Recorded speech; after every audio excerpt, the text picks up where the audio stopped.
We know him as the playful, fearless boy who never grows up. But what if Peter Pan is not who we thought he was?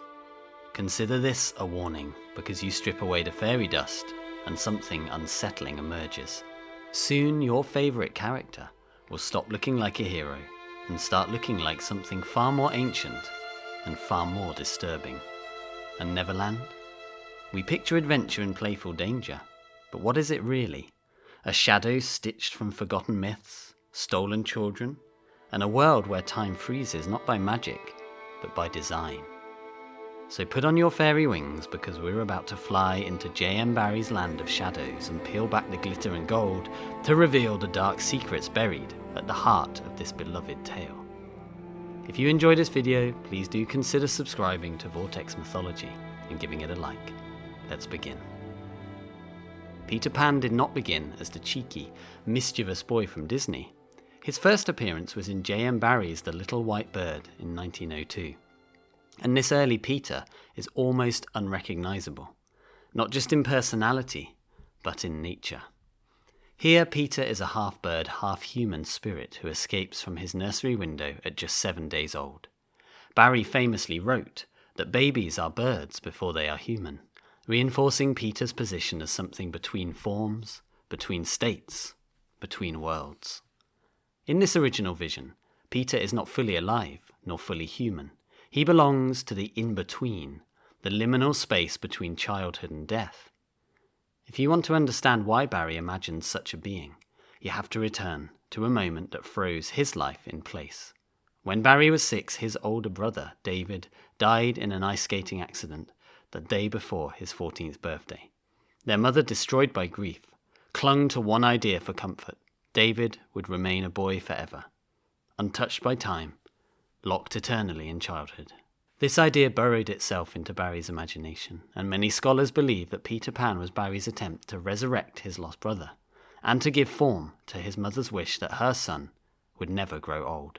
Another influence came from the Davies boys, the real children that Barrie befriended, mythologized, and eventually adopted. They became the model for the Lost Boys, and Barrie's attachment to them deepened his obsession with frozen youth, with preserving childhood not just symbolically, but actively. So we must ask, was Peter Pan ever a symbol of freedom, or Barrie's attempt to trap childhood in time forever? Understanding Peter Pan also means looking further back, because his very name is mythological. In Greek mythology, Pan is the wild god of nature, instinct and music. A creature of freedom, yes, but also of fear. His sudden appearances startled travellers so intensely that his name gives us the word panic. Charming, playful, and dangerous. That duality flows straight into Barrie's Peter. A spirit of wilderness and unpredictability, captivating yet immoral, guided by impulse, untouched by conscience. But the mythology grows darker. British folklore is full of fairy beings who stole unbaptized children, whisking them to timeless otherworlds where no one ages. Sometimes the human child was replaced by a wooden replica, a changeling, while the real child vanished into a land where time moved strangely or not at all.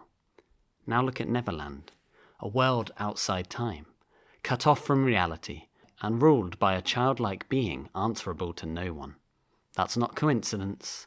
That's mythology resurfacing.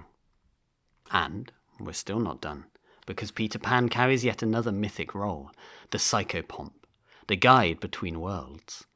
In Greek myth, this role belongs to Hermes, who escorts souls across the boundary between life and death.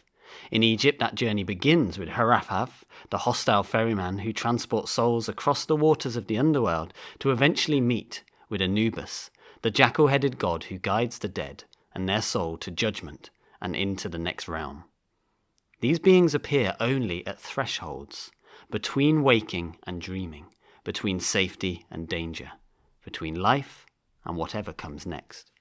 And this is exactly where Peter Pan manifests, at open windows in the dead of night. At the moment, children hover between consciousness and sleep, between childhood and eternity. His nightly visits echo the psychopomp's call, too closely to dismiss. He appears when the boundary is weakest, inviting children into a realm outside time, a place that can be entered easily, but not always left. So we must ask again, are Peter's romanticized traits heroic, or are they warnings in disguise? One of the most chilling lines Barrie ever wrote describes what happens when the lost boys begin to grow up. He writes, Peter thins them out, and then he forgets them within a minute. Does he banish them, replace them, or does thinning out mean something far more final? What is certain is this: growing up in Neverland is forbidden, and Peter enforces that rule at any cost. Neverland becomes an endless loop, adventures repeating, memory resetting. Only Wendy consistently remembers to leave, suggesting the island isn't a playground at all. It's actually a trap designed to hold children in place. And this idea echoes something far older and far stranger. In Gnostic cosmology, the world we live in isn't the true world. It's a false realm built by imperfect, cosmic beings called archons, who trap souls in cycles of forgetting. Reality becomes a kind of spiritual quarantine, repeating patterns, amnesia, and illusions meant to keep the soul from ever waking up. Later esoteric traditions took this further still.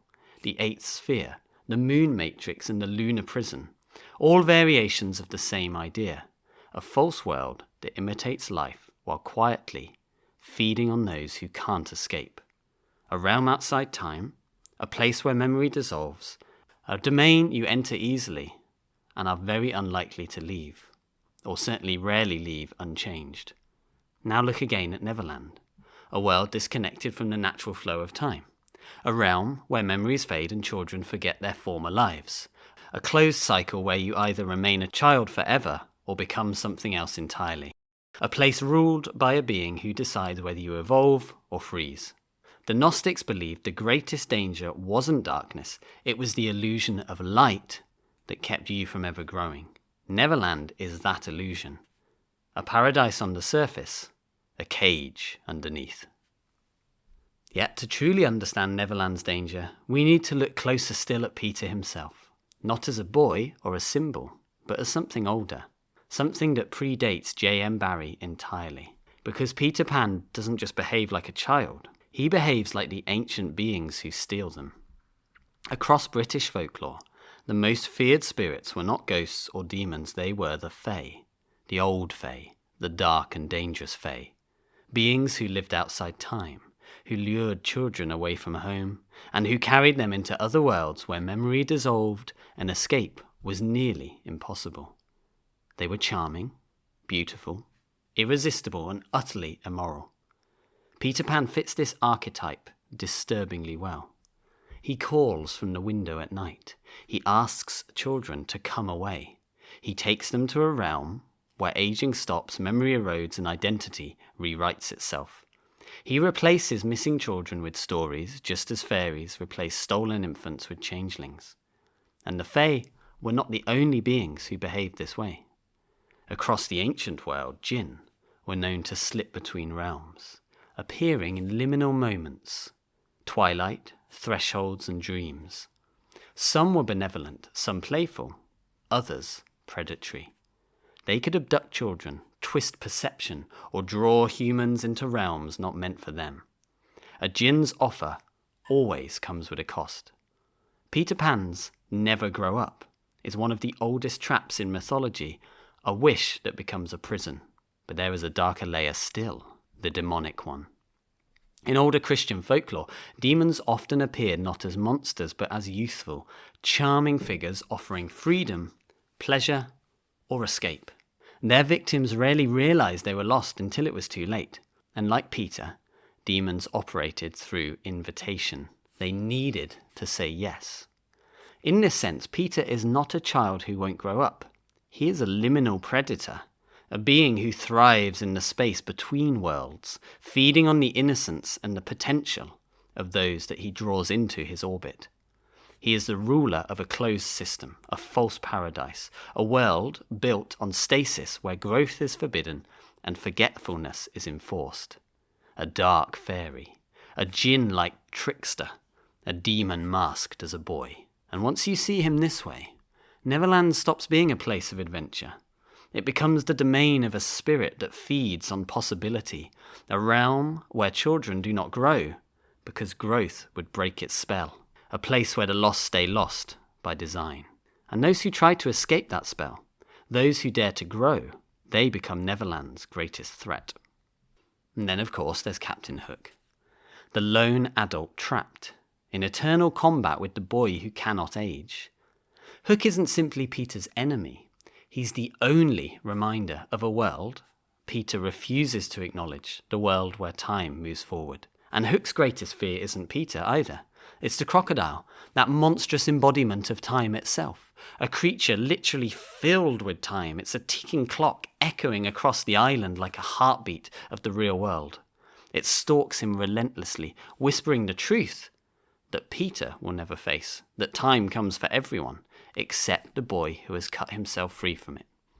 And Hook is more than a villain. He is the shadow of adulthood, the inevitable future that Peter denies, chases off, or destroys. He is what happens when one grows up in a world where growing up is forbidden. Some readers argue that the lost boys who grow up don't vanish at all. They become the pirates. They slide from the eternal childhood into a parodied adulthood, one stripped of growth, memory, or purpose. An adulthood created purely to give Peter something to fight. Another closed loop.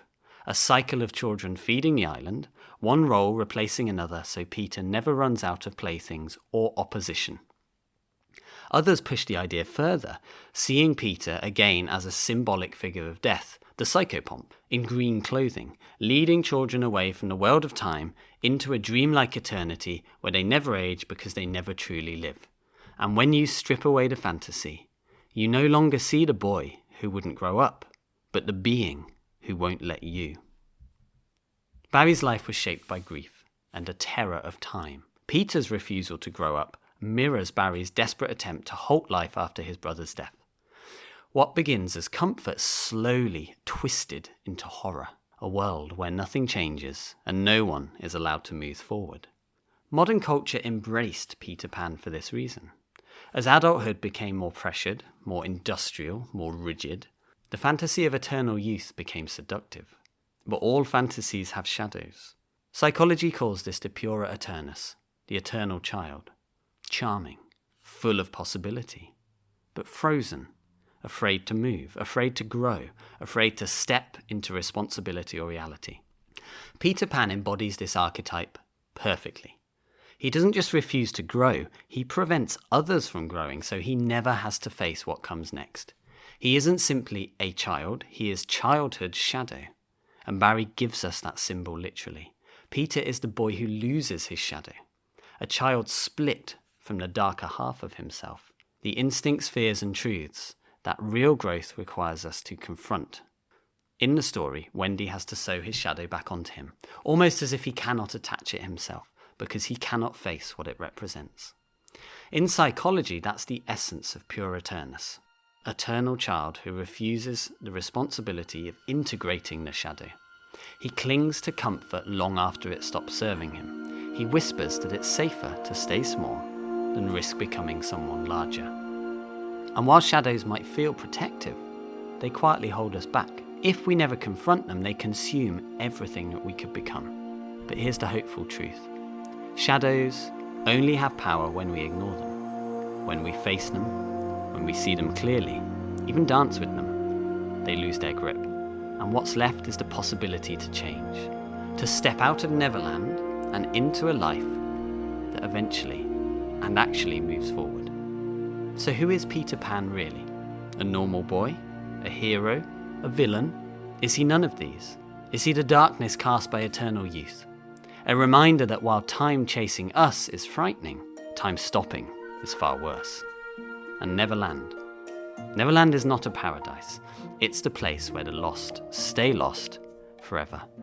Subscribe to Vortex Mythology, because some stories call us like voices at the window, and the only way to stay free of their spell is to understand the creatures who cast it.